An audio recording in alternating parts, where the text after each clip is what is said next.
భవన్లో టీపీసీసీ విస్తృత స్థాయి సమావేశం ముగిసింది. 15వ కామారెడ్డి సభ, జూబ్లీహిల్స్ ఉప ఎన్నికపై చర్చించారు. ఓటు చోరీ నిరసన కార్యక్రమాన్ని మరింత విస్తృతంగా చేపట్టడంపై కూడా చర్చ జరిగింది. కాంగ్రెస్ పార్టీకి ఉన్న ఆస్తుల వివరాలు పంపించాలని డీసీసీలను మీనాక్షి నటరాజన్ ఆదేశించారు. అలాగే రాష్ట్ర వ్యాప్తంగా ఉన్న కార్యాలయాలు, భూముల వివరాలు ఇవ్వాలని మీనాక్షి నటరాజన్ సూచించారు.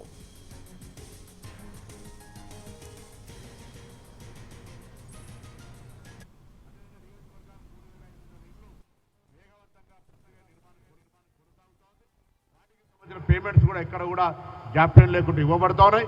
ఎక్కడైనా అధికారులతో జాప్యం జరిగితే వెంటనే స్థానిక ప్రజల ద్వారా అధికారుల దృష్టికి తీసుకుపోమని కూడా కోరుతా ఉన్నాం.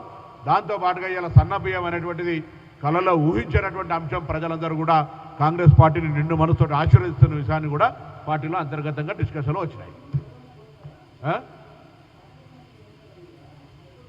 సందర్భాన్ని బట్టి ప్రభుత్వం సముచితమైన నిర్ణయం తీసుకొని ముందుకు పోతుంది. సందర్భాన్ని బట్టి ప్రభుత్వం అవసరమైన సముచిత నిర్ణయాన్ని తీసుకుంటుంది. వారే చెప్పినారు, ఫర్టిలైజర్ ఇస్తే బీజేపీకి వేస్తాం, ఫర్టిలైజర్ ఇవ్వకపోతే సుదర్శన్ రెడ్డికి వేస్తామని. ఫర్టిలైజర్ చేయలేదు, సుదర్శన్ రెడ్డికి ఏమని కోరినా.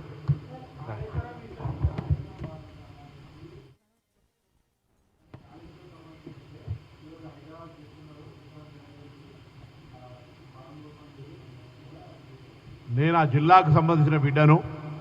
కాళేశ్వరం ప్రాజెక్ట్ అంటే మీరు దయచేసి దాన్ని ఒకసారి ఒక చిన్న 1 మినిట్లో బ్రీఫ్ చేస్తే, కాళేశ్వరం ఒక మానవ స్వభావం, మానవ రూపాన్ని మనం పోల్చుకున్నట్టయితే ఈ ప్రాణహిత చేవలే అనేటువంటి ఒక హెడ్ను మార్చి దాన్ని కాళేశ్వరం అని పేరు పెట్టుకున్నారు.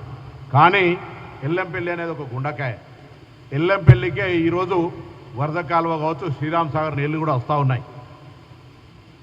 ఈ వరద కాలువ నీళ్లు కావచ్చు, శ్రీరామ్ సాగర్ నీళ్లు కావచ్చు, ఇవన్నీ వస్తున్నటువంటి శ్రీరామ్ సాగర్ నీళ్ల ద్వారా ఎల్లంపల్లి నుంచి ఎత్తిపోస్తూ మిడిమానేర్ నుంచి మిడిమానేర్కు ఒక లెఫ్ట్ లైన్ కాకతీయ కెనాల్ ద్వారా ఖమ్మం జిల్లా దాకా, సూర్యాపేట దాకా వెళ్తా ఉన్నాయి. ఇవాళ కొత్తగా కాదు అది. రైట్ కెనాల్ ద్వారా రంగనాయక సాగర్, కొండపోచమ్మ, మల్లన్న సాగర్ తీసుకొచ్చినారు.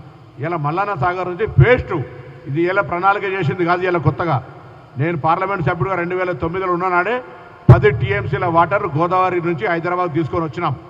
10 సంవత్సరాలుగా నీళ్లు తేలేనటువంటి వాళ్ళు ఇవాళ మాట్లాడితే పొరపాటు అవుతుంది.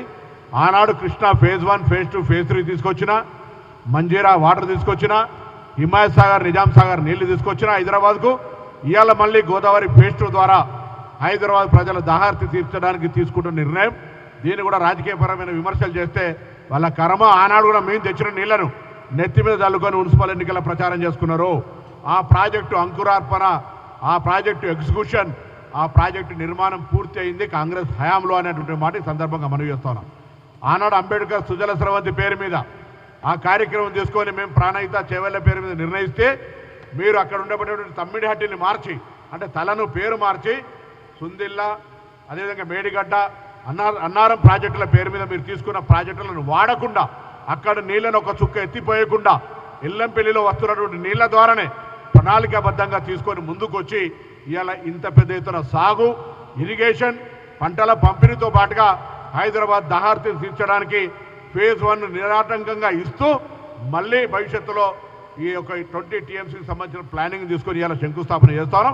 అందరూ కూడా దాన్ని సహజ సిద్ధంగా హైదరాబాద్ ప్రజలంతా హర్షించాలని సందర్భంగా కోరుతాను.